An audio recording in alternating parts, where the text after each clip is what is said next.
4 பேர் கொண்டுட்டு போனானையா.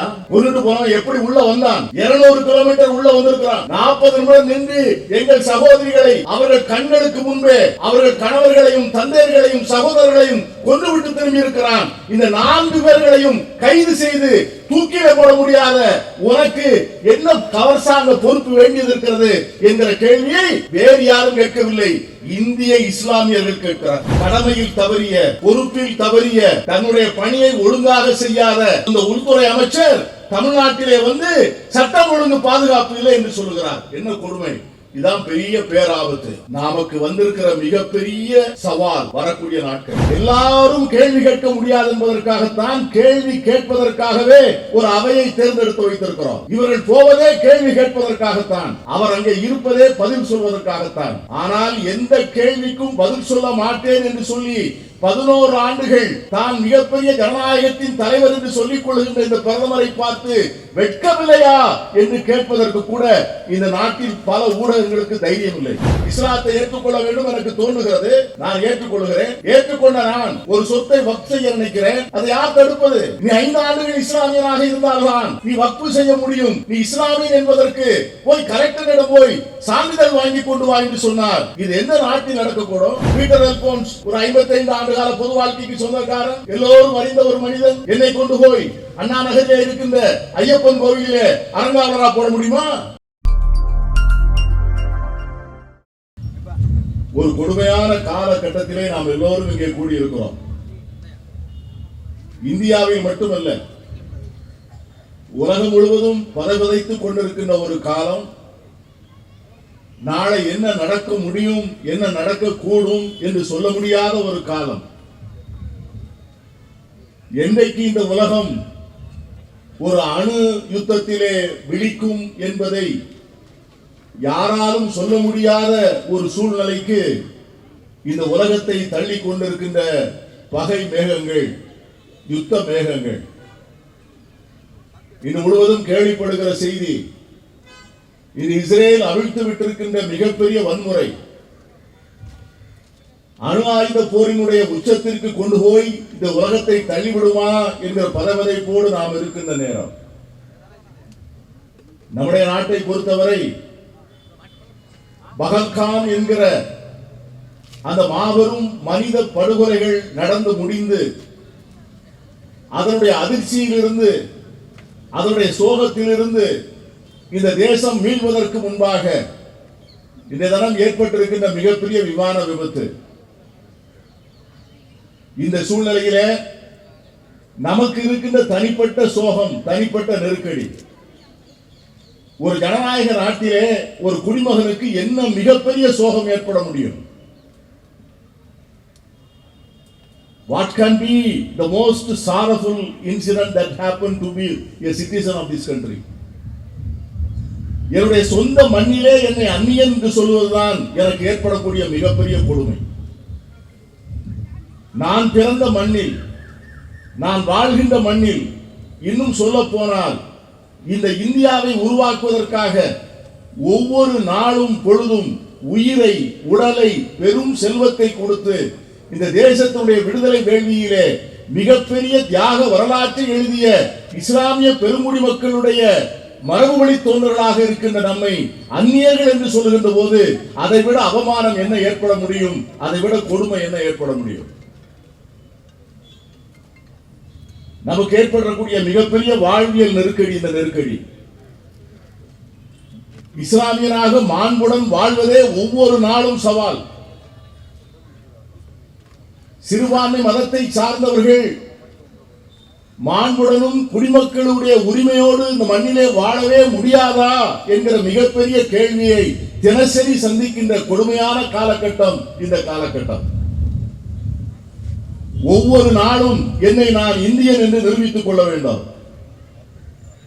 ஒவ்வொரு நாளும் நான் இந்த தேசத்திற்கு பிரமாணிக்கமாக இருக்கிறேன், இந்த தேசத்திற்கு விசுவாசமாக இருக்கிறேன், நான் இந்த தேசத்தினுடைய குடிமகன், என்னை நம்புங்கள் நம்புங்கள் என்று நாம் ஒவ்வொரு நாளும் கெஞ்ச வேண்டும், கதற வேண்டும், கூக்குரலிட வேண்டும்.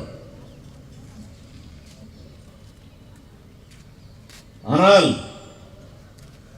146 கோடியை தொடுகிற ஜனத்தொகை கொண்ட நாட்டினுடைய பிரதமர் உலகத்தினுடைய மிகப்பெரிய செயல்படுகின்ற ஜனநாயகம், the greatest functioning democracy என்று தன்னை பெருமையோடு சொல்லிக் கொள்கிறாரே, உலகம் எங்கும் போகின்ற போது மார்தட்டி கொள்கிறாரே, I am the prime minister of the greatest functioning democracy of the world என்று மார்தட்டி கொள்ளுகிற பிரதமர் ஜனநாயக விழுமியங்களை இந்த மண்ணிலே பாதுகாக்கிறாரா?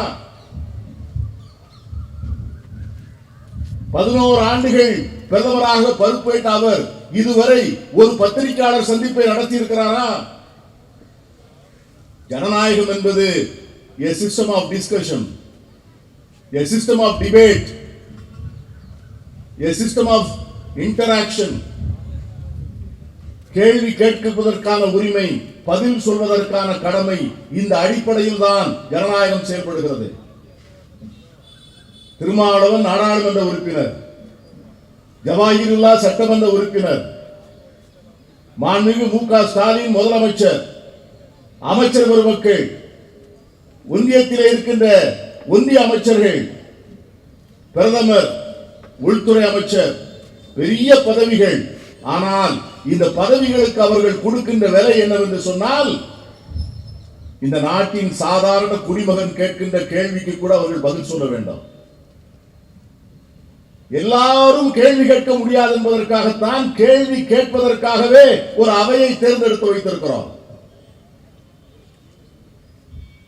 இங்கே போய் இங்கே இருக்கின்ற ஆயிரக்கணக்கான இஸ்லாமிய நண்பர்கள் சட்டமன்றத்திற்கு போக முடியாது. தமிழ்நாட்டிலே இருக்கின்ற கோடிக்கணக்கான லட்சக்கணக்கான தலித் மக்கள் சட்டமன்றத்திற்கு போக முடியாது. பிற்படுத்தப்பட்ட மக்கள், மிகவும் பிற்படுத்தப்பட்ட மக்கள் சட்டமன்றத்திற்கு போக முடியாது. பல்வேறு அரசியல் கட்சிகளை சார்ந்த தொண்டர்கள் அத்தனை பேரும் சட்டமன்றத்திற்கு, நாடாளுமன்றத்திற்கு போக முடியாது. ஆகவேதான் நம்முடைய பிரதிநிதிகளை அனுப்புகிறோம். இவர்கள் போவதே கேள்வி கேட்பதற்காகத்தான், அவர் அங்கே இருப்பதே பதில் சொல்வதற்காகத்தான். ஆனால் எந்த கேள்விக்கும் பதில் சொல்ல மாட்டேன் என்று சொல்லி 11 ஆண்டுகள் தான் மிகப்பெரிய ஜனநாயகத்தின் தலைவர் என்று சொல்லிக் கொள்கின்ற இந்த பிரதமரை பார்த்து வெட்கமில்லையா என்று கேட்பதற்கு கூட இந்த நாட்டில் பல ஊடகங்களுக்கு தைரியம் இல்லை. எப்படி நண்பர்களை ஜனநாயகம் நடக்கும்? பொறுப்பு வேண்டாமா? பகல்காமிலே நடந்த சம்பவத்திலே இந்த நாட்டினுடைய இஸ்லாமியர்கள் எப்படி கொதித்து எழுந்தார்கள்? சம்பவம் நடந்த உடனே நீங்கள் என்ன செய்தீர்கள்? இந்த தேசத்துடைய இஸ்லாமியர்களை அந்நியப்படுத்துவதற்காக, இந்த பெரும் கொடுமைகளிலும் கூட அவர்களை தேச விரோதிகளாக சித்தரிப்பதற்காக உங்களது ஆதரவு ஊடகங்கள் எவ்வளவு சரியா தவறான கருத்துக்களை தொடர்ந்து பிரச்சாரம் செய்தார்கள்.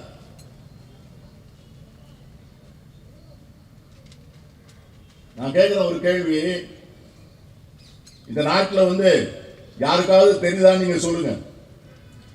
சையத் அதுல் ஹுசைன் ஷா என்றால் யாருன்னு தெரியுமா? யாராவது சொல்லுங்க பாப்போம். சையத் அதுல் ஹுசைன் ஷா இவர்தான் நண்பர்களே எல்லை தாண்டி வந்த பயங்கரவாதிகளுடைய துப்பாக்கியை பிடுங்கி அங்கே வந்த சுற்றுலா பயணிகளை பாதுகாப்பதற்காக தன் உயிரை பறி கொடுத்த ஒரு அரபான இஸ்லாமிய இளைஞன், தியாகி. அவருக்கு இந்த அரசு என்ன செய்தது? இந்த மிகப்பெரிய எல்லை தாண்டிய துப்பாக்கி பிரயோகம், பீரங்கி வெடிகள், குஞ்சு பகுதியில பாதிக்கப்பட்டவருடைய வீடுகள் யாருடைய வீடுகள்? பாதிக்கப்பட்டவருடைய வீடுகள் அனைத்துமே 85 விழுக்காடு 90 விழுக்காடு இஸ்லாமியர்களுடைய பெருங்குடி மக்கள் குடியிருக்கின்ற வீடு. என் அருமை நண்பர்களே, முழுவதுமாக இடிந்து பீரங்கியால், பாகிஸ்தானுடைய பீரங்கியால் தாக்கப்பட்டு இடிக்கப்பட்ட வீட்டுக்கு இந்த பெரிய நம்முடைய இந்திய யூனியன், இந்திய ஒன்றிய அரசு கொடுத்த நஷ்டஈடு எவ்வளவு தெரியுமா? வீடு முழுவதும் தரைமட்டமாக ஆக்கப்பட்டிருக்கிறது. 1.5 லட்சம் ரூபாய்.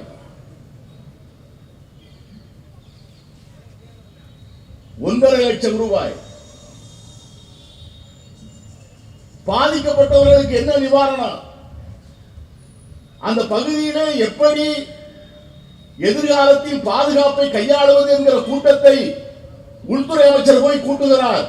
ஆளுநர் உட்கார்ந்து இருக்கின்றார், அரசு அதிகாரிகள் உட்கார்ந்து இருக்கிறார்கள். ஆனால் அங்கே மக்களால் தேர்ந்தெடுக்கப்பட்ட உமர் அப்துல்லாவை அழைக்கவில்லை.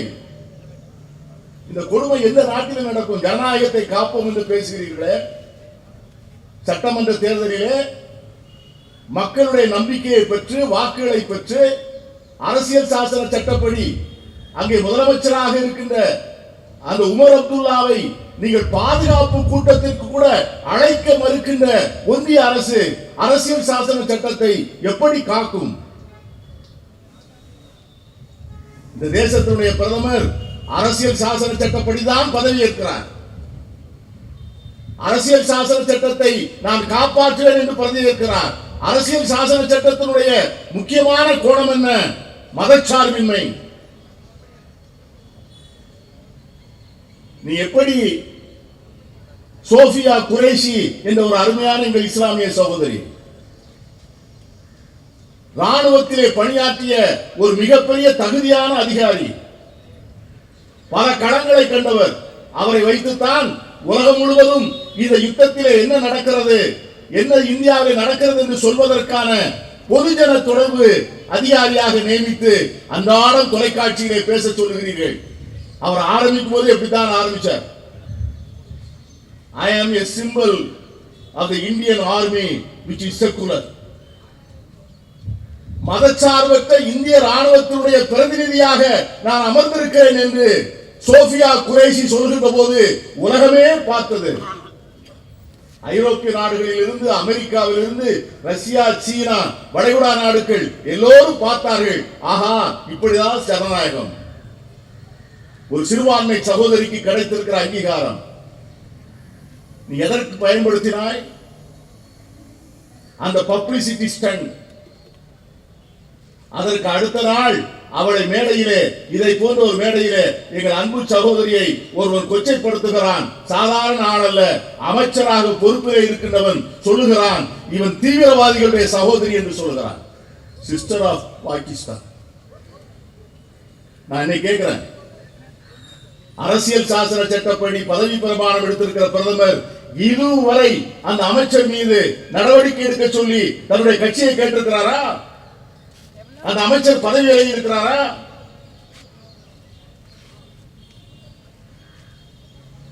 எனக்கு மிகப்பெரிய ஒரு ஆதங்கம் ஒன்று உண்டு. இந்த கூட்டத்தை யார் நடத்த வேண்டும் என்று சொன்னால், தமிழகத்தில் இருக்கின்ற மதச்சார்பற்ற கட்சிகள் என்று சொல்லுகின்ற ஒவ்வொரு அரசியல் கட்சியும் மேடை போட்டு நடத்த வேண்டாம். என்னை தம்பி திருமாவளவனை நான் அடிக்கடி பாராட்டுவது அதுக்கு தான். அவர் ஒவ்வொரு நிகழ்வு நடத்துகின்ற போதும் பட்டியலின மக்களுக்காக, தலித் மக்களுக்காக என்று அவர் சிந்திப்பதில்லை. ஒட்டுமொத்த தேசம் நாளைக்கு நடத்துவதை கூட மதச்சார்பற்ற இந்தியாவுக்காக பேரணி நடத்துகிறார். அப்படித்தான் அரசியல் இருக்க வேண்டும். அப்படிப்பட்ட தலைவர்கள் தான் நமக்கு வேண்டும். இங்கே பேசிய நண்பர்கள் வக்ஃபு சொத்துக்கள் இஸ்லாமியர்களுக்கு உள்ளது என்று சொன்னார்கள். எனக்கு உடன்பாடு இல்லை. வக்ஃபு சொத்து இறைவனுக்கு சொந்தமானது, அல்லாஹ்வுக்கு சொந்தமானது. எவ்வளவு கேவலமான சட்டம், திருட்டுத்தனமான சட்டம் என்று கூட சொல்ல மாட்டேன். வக்ஃபு கொடுப்பதற்கு நான் ஒரு இஸ்லாமியனாக இருக்க வேண்டும் என்கிற அவசியம் உண்டு. எத்தனை நாள் நான் இஸ்லாமியன் என்பதை நீ நிரூபிக்க வேண்டும் என்று சொன்னால் அது என்ன சட்டம்? இந்த நாட்டில் நான் என்று கிறித்தவன், நாளை நானே நினைக்கிறேன், எனக்கு ஒரு ஏவுதல், எனக்கு ஒரு சிந்தனை, எனக்கு ஒரு உந்துதல், நான் மார்க்கத்தை ஏற்றுக்கொள்ள வேண்டும், இஸ்லாத்தை ஏற்றுக்கொள்ள வேண்டும் எனக்கு தோன்றுகிறது. நான் ஏற்றுக்கொள்கிறேன். ஏற்றுக்கொண்ட நான் ஒரு சொத்தை வக்ஃப் செய்ய நினைக்கிறேன். அதை யார் தடுப்பது? நீ 5 ஆண்டுகள் இஸ்லாமியனாக இருந்தால்தான் நீ வக்ஃப் செய்ய முடியும். நீ இஸ்லாமியன் என்பதற்கு போய் கலெக்டரிடம் போய் சான்றிதழ் வாங்கி கொண்டு வா என்று சொன்னார். இது எந்த நாட்டில் நடக்கக்கூடும்? இந்த நாட்டிலே இருக்கின்ற பல்வேறு இந்து அறநிலைய ஸ்தாபனங்கள் இருக்கின்றன, கிறிஸ்தவ அறக்கட்டளைகள் இருக்கின்றன, சமண அறக்கட்டளைகள் இருக்கின்றன, குருத்வாராக்கள் இருக்கின்றன, சீக்கிய அறக்கட்டளைகள் இருக்கின்றன. அந்தந்த அறக்கட்டளைகளை அந்தந்த நிறுவனங்களை யார் நடத்துகிறார்கள் என்று சொன்னால் அந்த மார்க்கத்தை அந்த தத்துவத்தை ஏற்றுக்கொண்டவர்கள் தான் அந்த அறக்கட்டளைகளை நடத்துகிறார்கள். இது ஒரு இயற்கை நியதி, நேச்சுரல் ஜஸ்டிஸ். இதற்கு அரசியல் சாசன சட்டத்தை தேவையில்லை. பீட்டர் அல்போன்ஸ் ஒரு 55 ஆண்டு கால பொது வாழ்க்கைக்கு சொந்தக்காரன், எல்லோரும் அறிந்த ஒரு மனிதன். என்னை கொண்டு போய் அண்ணா நகரில் இருக்கின்ற ஐயப்பன் கோவிலே அறங்காவலரா போட முடியுமா? போட்டால் நானே ஏற்றுக்கொள்ள மாட்டேன். ஏன்? ஸ்ரீரங்கத்தில் இருக்கிற ஜீயரை எடுத்து சங்கரபுரத்தில் இருக்கின்ற நம்முடைய சங்கரபுரத்துக்கு போட முடியுமா? அது அவர்களே ஏற்றுக்கொள்ள மாட்டார்கள். அப்பொழுது இந்த சமூகம் இந்த தேசத்திற்காக தன்னுடைய இருப்பவை எல்லாவற்றையும் இழந்த சமூகம், இந்த தேசத்தினுடைய ஒவ்வொரு கல்லையும் எடுத்து வைப்பதற்கு தன்னுடைய பங்கை முழுமையாக தந்த சமூகம். மௌலானா அபுல் கலாம் ஆசாத் சொல்லுவார், இந்தியா என்கிற மாபெரும் மாளிகையினுடைய ஒவ்வொரு செங்கலையும் தட்டி எழுப்பியவன் நான், எனக்கு இந்த நாட்டினுடைய தலைவன் என்கிற உரிமை இருக்கிறது என்று சொல்வார் மௌலானா அபுல் கலாம் ஆசாத் அவர்கள். அப்படிப்பட்ட ஒரு மரபு வழி, ஒரு பண்பாடு, ஒரு கலாச்சாரம். இன்னைக்கு நாம் யாரும் பகல்காமிலே இந்த பெரிய கொடுமையை செய்த அந்த கொடுமையான பயங்கரவாதிகள் மீது நடவடிக்கை எடுக்க வேண்டாம் என்று யாராவது சொன்னோமா? எந்த இஸ்லாமிய தலைவர்களாவது சொன்னார்களா? வெளிநாட்டுக்கு போய் என்று சொன்ன உடனே நம்முடைய நாடாளுமன்ற உறுப்பினர்கள் எத்தனை இஸ்லாமியர்கள் இருக்கிறார்களோ அவ்வளவு பேரும் ஓடினார்களே. எங்கள் தேசபக்தியிலே என்ன மாற்று குறைவு? இன்னும் சொல்ல போனால் நம் சரித்திரத்தை எடுத்து உரைத்து பார்த்தால் உங்கள் மரபை விட எங்கள் மரபு அதிக சுத்தமானது, அதிக நியாயமானது, அதிக தியாக வரலாற்றை கொண்டது. இந்த தேசத்தினுடைய சுதந்திரத்திற்கு முழு உரிமை கொண்டாட, பந்தம் கொண்டாட தகுதி உள்ள கலாச்சாரம், மரபு, மரபணு எங்கள் மரபணு. அதான் கேட்கிறோம். 4 பேர் கொண்டுட்டு போனானையா, கொண்டுட்டு போன எப்படி உள்ள வந்தான்? 200 கிலோமீட்டர் உள்ள வந்திருக்கிறான். 40 நிமிடம் நின்று இருக்கிறான். 40 நிமிடம் நின்று எங்கள் சகோதரிகளை அவர்கள் கண்களுக்கு முன்பே அவர்கள் கணவர்களையும் தந்தையர்களையும் சகோதரர்களையும் கொன்றுவிட்டு திரும்பி இருக்கிறான். இந்த 4 பேர்களையும் கைது செய்து தூக்கில போட முடியாத உனக்கு என்ன கவர்சாங்க பொறுப்பு வேண்டியது இருக்கிறது என்கிற கேள்வியை வேறு யாரும் கேட்கவில்லை, இந்திய இஸ்லாமியர்கள் கேட்கிறார்கள். அது எப்படி? நம்ம இப்ப ஒரு 1000 பேர் 2000 பேர் இருக்கிறோம். எத்தனை போலீஸ் ஒட்டி நிக்குது? சனிக்கிழமை மெரினா பீச்சுக்கு போங்க, எத்தனை mounted police, horse mounted police, machine gun police. ஒரு அமைதியான, எந்த விதமான பயங்கரவாத அச்சுறுத்தலும் இல்லாத, சமூக அமைதி நிறைந்த ஒரு மாநிலமாகிய சென்னையிலே சாயங்காலம் ஒரு 2000 பேர் கூடுகிறார்கள் என்று சொன்னால் அங்கே 200 போலீஸ்காரர்கள் நிற்கிறார்கள். 24 மணி நேரமும் பயங்கரவாத அச்சுறுத்தல் இருக்கின்ற அந்த இடத்திலே, சுற்றுலா பயணிகள் வந்து கூடுகின்ற இடத்திலே ஒரு காவல்காரர் கூட இல்லையே, ஒரு போலீஸ்காரர் கூட இல்லையே. அது எப்படி?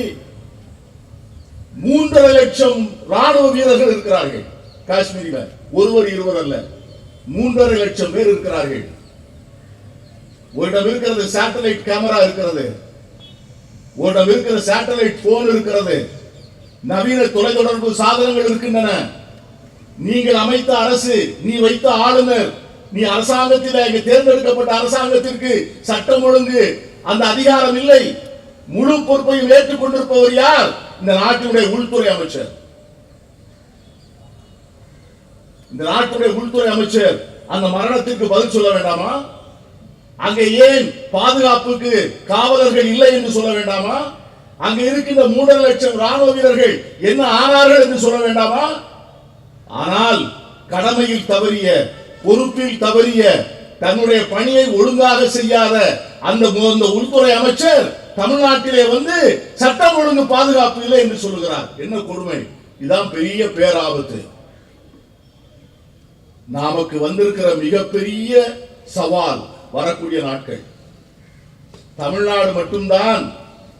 அருமைக்குரிய தம்பி திருமாவளவன் கூட அடிக்கடி சொல்வார்கள், இது ஒரு தனித்தீவாக நாம் நிற்கிறோம்.